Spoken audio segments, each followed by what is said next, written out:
Hey y'all, my name is Babbles, and welcome back to Building Tales, where today I'm going to be doing something a little bit different. You see, I've been playing in this world for over 6 months now. That's over half a year. So I thought now would be a pretty good time to do a little world tour. So the first story I looked at was Cinderella, and the first thing I built was this tree from the French version, the oldest version, or one of the oldest versions. So, this is my beginning. This is where I started, and I can definitely see some places where I could improve. The trunk is very blocky, but for a first build, I'm still pretty proud of this. I think it holds up pretty well. Let me just trim that a little bit. But yeah, here I've got the little crib where the baby Cinderella would have been left.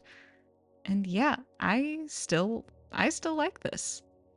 The next thing I built was a house for Cinderella's family based on what I think a house from ancient Thrace would have looked like. Took some inspiration from Grecian architecture, that sort of general area. So going inside, we have a very simple interior. We have a bedroom through here, very simple. Then up here, we have a little sitting area that can lead out onto this kind of patio area. And then down here, an area that might be used for dancing or parties. Then down here, some workstations where Cinderella would have slept, some storage. We've got some stables, which I still really like.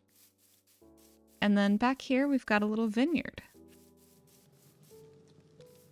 So yeah, here I can definitely tell the walls are very blank.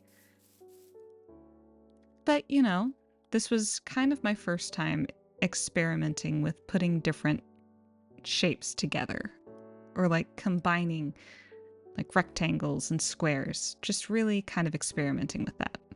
Next, I built a palace from the Vietnamese version of Cinderella, Tam and Sam, and please do forgive my pronunciation. I have not studied Vietnamese at all. So I'm hoping that's somewhat close. But we have a gate here, little walkway with street lamps. We've got the main area of the palace, which is where I imagined the party would take place.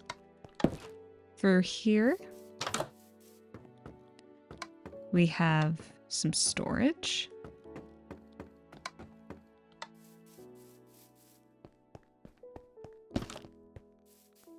And on the other side, we have a kitchen. Very simple, very bare bones.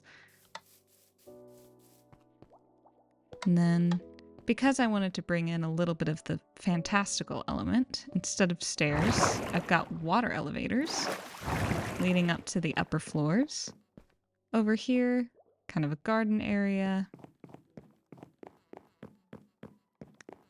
Over here, just kind of a hangout spot. And then just throughout, we've got crops. Got some carrots and potatoes, pumpkins and watermelons. And then here, we have a storehouse for the food.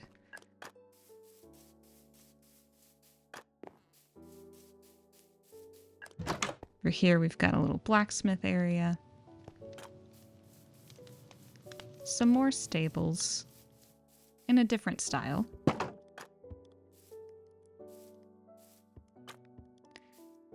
And then possibly my favorite part of this build is this little pond over here.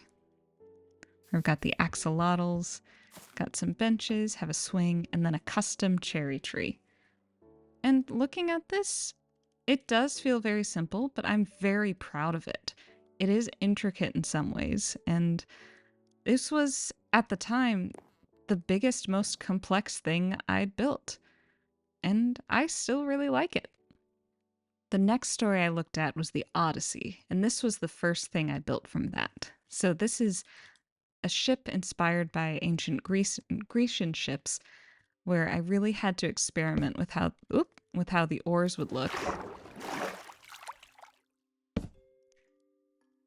And just we've got the seating area in there where they would paddle.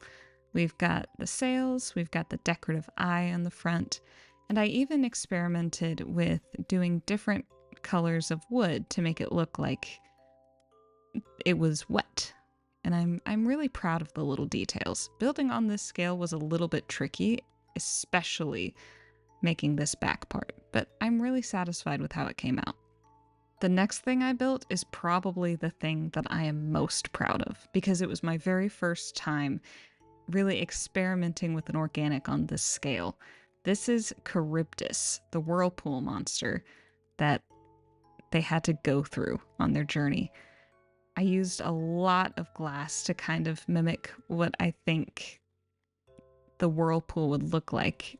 And then down here, I've got her coming out of the water with all of the teeth and things. And there are things that I would have done differently and maybe would have shaped it, made it a little smoother. But I'm still really happy with how this turned out. And next, I built her sister Skyla. And she is a monster that comes out of the mountain. And for this one, I really experimented with dirt scaffolding and texturing. So we've got the dark blocks on top with the iron on the bottom to make it look scaly and kind of monstrous. And then I've got her glowing eyes peeking out from inside the cave. And yeah, like with most of these, I can definitely see things that I could have done better. But for my skills at the time, I'm pretty proud of this. The next story I looked at was Baba Yaga, and this is probably the most fun I've had on a build. It was really interesting trying to figure out the shape of the chicken legs, and I still think this is pretty good. And it was also my first time building on a diagonal, which is super tricky. I knew it would be tricky going in, but it was even harder than I thought it would be. And trying to do the roof when I'm already not very good at roofs, it was definitely a challenge.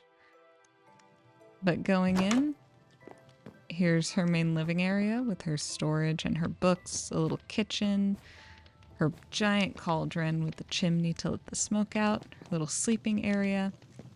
And then through here, a little storeroom where I would imagine she gets her ingredients or is studying things. Just general things that a witch would get up to. And then back here, I thought, well, she needs a way to get off the platform. The chicken legs can only bend so far, so I've got this little staircase that I imagined using magic, once it got close to the ground, could unfold and let her off. And then we have the trees. And going off of, or comparing these to the very first tree I built, I think I can definitely see some progress. These were based on pines, so they are extremely straight, but I really experimented with different textures. I've got the buttons and the lichen on there. Oh, and over here I've got her mortar and pestle that she would use to fly around in, just to be a little separate from the rest of the build. And then here, I imagined maybe the house is just standing up, so the area down here would be a little dead, a little crushed. So I've got some fallen trees here and some boulders around the edges. And yeah, this one was a lot of fun. And now the most recent build in this world, Dracula's Castle. Here, as you can see, I was really experimenting with shapes. I've got rectangles, I've got some triangles, some circles. I really just kind of wanted to put together a lot of things that I'd learned. I experimented with texturing, I've got these walkways, I've got these details on the roof, some stained glass, an intricate door, and then here and around the back, I even experimented with terraforming. I've got a little lake here that I wanted to kind of be very dead, since it is Dracula's castle after all. And then in the back, I've got this whole cliff face that I terraformed. And here I can definitely see room for improvement, but this was the first time I'd done terraforming at this level. I'd mostly just done little things here and there, but this was completely building and shaping out an entirely new piece of terrain. And like with all the others, I can definitely see room for improvement here, but I think this is a pretty good indicator of where my skills are at this level, and I can't wait to see what I can make in the future. So, this has been Building Tales so far. The entire point of this series is to teach myself how to build better using stories, and I think I've been doing a pretty good job of that. I think you can definitely see some differences between my earlier builds and the ones I've done most recently. There's kind of a lot of improvement going on, and I'm really proud of myself for that. Learning is not an easy thing to do, especially on the internet in front of other people, but I'm really excited for what I've been doing. And I thank you all for following along with me. So, if you like, leave a like, subscribe if you so choose, comment down below what stories you'd like to see me take a look at in the future, and don't forget to check out a book from your local library. See y'all!